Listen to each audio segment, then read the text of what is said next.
Sometimes you have a photo where the sky is just blah. This is a photo I took in the 1990s with real film that you get developed at Walgreens. Behind the camera was a photographer that was not so good. In this photo of a Maui beach, I want to replace the sky with something a little less depressing. Since this is the first sky replacement video, I'm going to make it easy by selecting a sky that isn't too busy.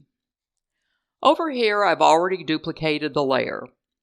And the first thing I need to do is to crop this photo because, as you can see over here, we've got some edges that we don't want to appear. So I will select the crop tool and just cut off a little bit of the edge all the way around.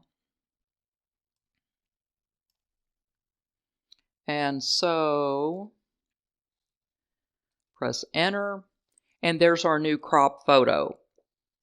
Now I need to select and get rid of the sky, so I'm going to go over here to the Object Selection tool and mouse over and let it think. It shouldn't have to think too hard on this one because the sky really doesn't have anything in it, and the edges are pretty reasonable for this thing to think over.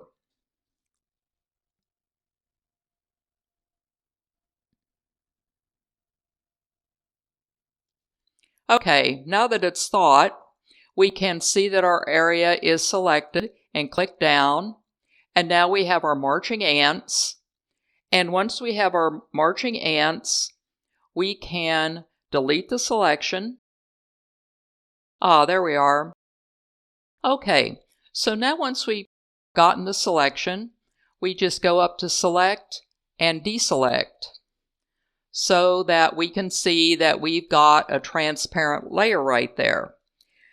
Now the next thing we need to do is to go to File and Place, because we're going to go out here and select our sky. Then we're going to open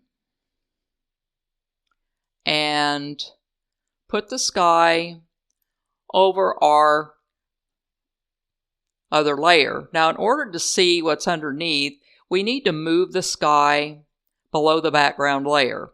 So now we have the sky there, and we can adjust it to where we get the balloon where we want in the sky. Now, you might think that we're done and that's all there is to it. However, it's really obvious that these two photos don't quite mesh together. And it's because this picture up here of the sky I took from Pixabay. And this one down here was mine that I took in the 1990s with old film, a bad photographer, and an old cheap camera. So they really don't match up. So we're going to adjust these a little bit. And the first thing I want to adjust is the background. So I'm going to select the background, and I want to sharpen the background up a little bit. So I'm going to go up to Filters and Sharpen and go to Unsharp Mask and adjust the sharpening until I get it to be a little bit more clear.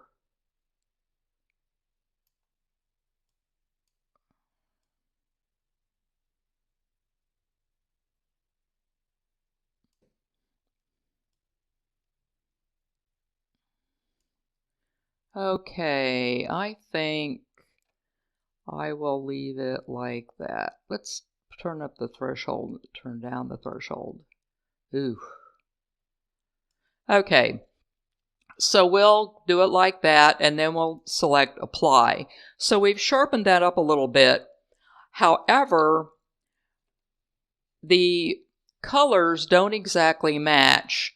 So the first thing I'm going to do, the next thing I'm going to do, I already unsharpened it. The next thing I'm going to do is, with the background layer still selected, I'm going to go to Adjustments and then go up to Curves. I haven't used the Curves adjustment in a little while, so I'm going to do that and see if I can make this a little bit better. Maybe I can get those greens a little bit better. Okay, so I'll get that there. We can always come back to it if we change our mind. Now I'm going to select the sky and do the same thing. I'm going to go to Adjustments, go to Curves, and then adjust the curve layer to where it's just not so bright. Well, not bright, but I mean, it's obvious on this beach that a really, really blue sky just isn't going to do it. So we need to tone it down a little bit, I think, and make it a little bit to where it matches. And I think right there, we might have something that matches a little bit better. So now that we have that, we can take a look at our picture and notice that this piece and this piece match a little bit better. Now in the future, I'm going to be doing some more replace the sky layers, and I'm not going to make it so easy on myself because right now we have a perfectly straight boundary right here. We have a sky that only has a balloon in it, so we don't really have to adjust any shadows or any of that other stuff to make it fit. So my plan is to do some more of these and add a little bit more to it each time I do one. So as far as this simple one goes, that pretty much looks good enough for government work. It's a simple, straightforward sky replacement. Try this out on some of your photos to see what you come up with.